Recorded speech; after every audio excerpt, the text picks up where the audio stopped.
internationale. Il y a sûrement un problème. Ils ont sûrement un problème, c'est pas cervical, mais c'est un problème dans leur texte. Et on ouvre leur texte et on voit effectivement leur religion, c'était une religion de terroristes.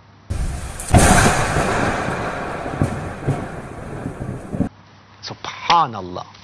Et on a même la preuve que même leur Coran est falsifié.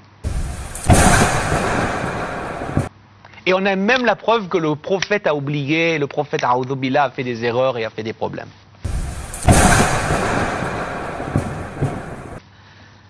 Et c'est pour ça que nous avons le résultat d'une soi-disant Oumma qui est complètement à côté de la plaque. Complètement, ils sont, je ne sais pas où ils sont. Subhanallah. Et après, on parle de falsification dans le Coran. Falsification dans le Coran.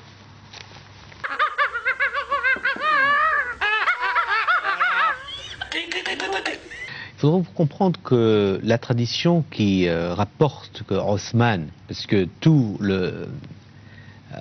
la fierté des Bakri qui disent que c'est Osman qui a fait, en fait, qui a compilé le Coran, et c'est Osman qui a fait ceci, et c'est Osman qui a fait cela pour le Coran, il faut bien comprendre que Osman était également un autre criminel.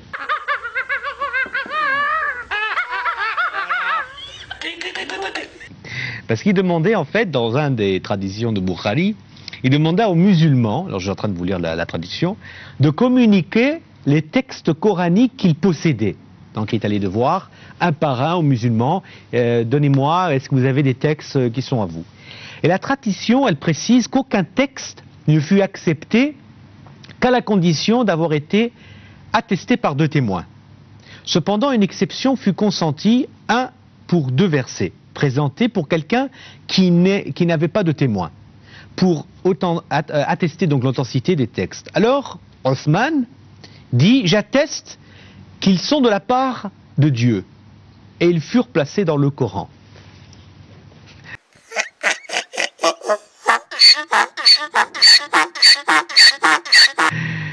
Subhanallah, c'est-à-dire Osman lui-même prenait la place de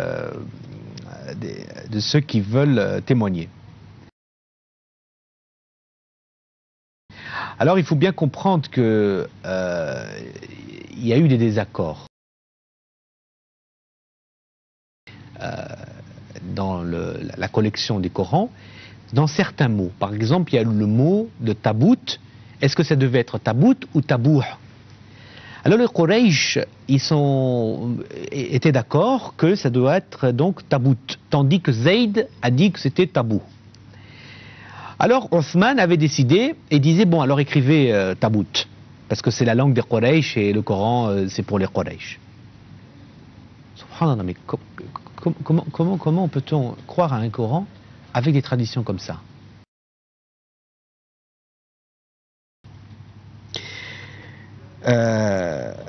Il y a également quelque chose que je voudrais vous ajouter. Il y a deux versets que je voudrais vous ajouter. Il y en a un que dans le Coran au Tawbah, donc c'est le chapitre 9, 128-129, il dit que « Dis-leur, Dieu me suffit, il n'y a pas d'autre divinité que lui. Je m'en remets à lui, il est le Seigneur du trône sublime. » Othman dit « J'atteste qu'ils sont de la part de Dieu. Où veux-tu que nous les mettions ?»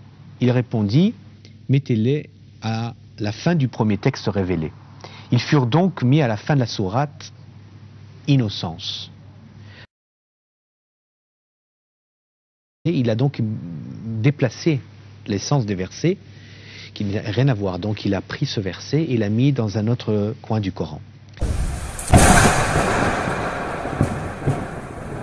Et cette recension était, selon Othman, avait bien débuté sous le gouvernement de Omar. Et il dit que Harith ibn al-Khuzayma a rapporté 2 versets à Omar.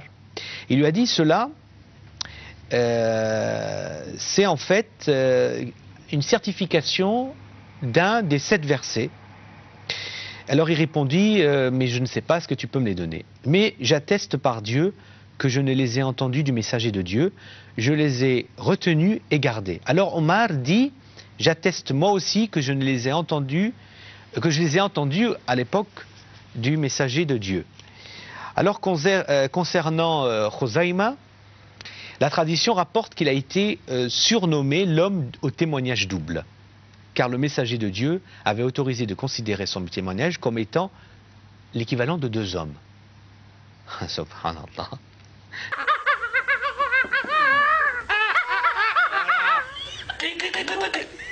Ça a été rapporté par Abi Daoud à la page 19, qui rapporte en fait Othman a envoyé dans chaque région un exemplaire des recueils, qui les avait copiés.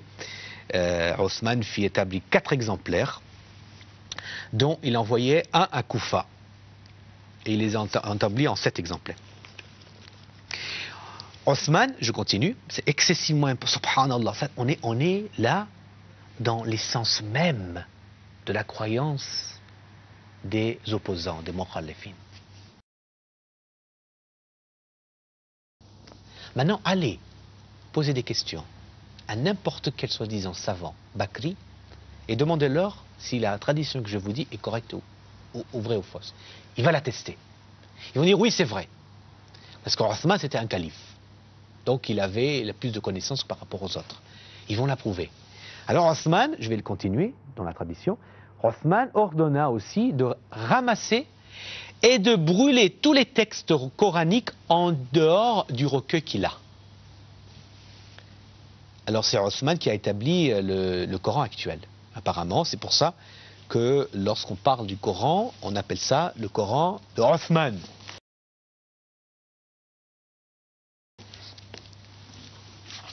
Le Coran de Othman. Le Coran que tout le monde a.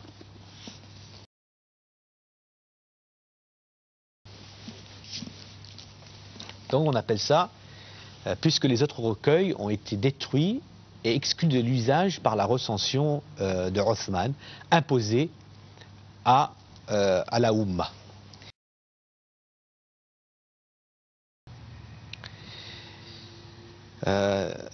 Donc, si on regarde le recueil qui est établi par Zayd à la demande d'Abou Bakr, ceci également, selon Othman, il a été brûlé et a été annulé.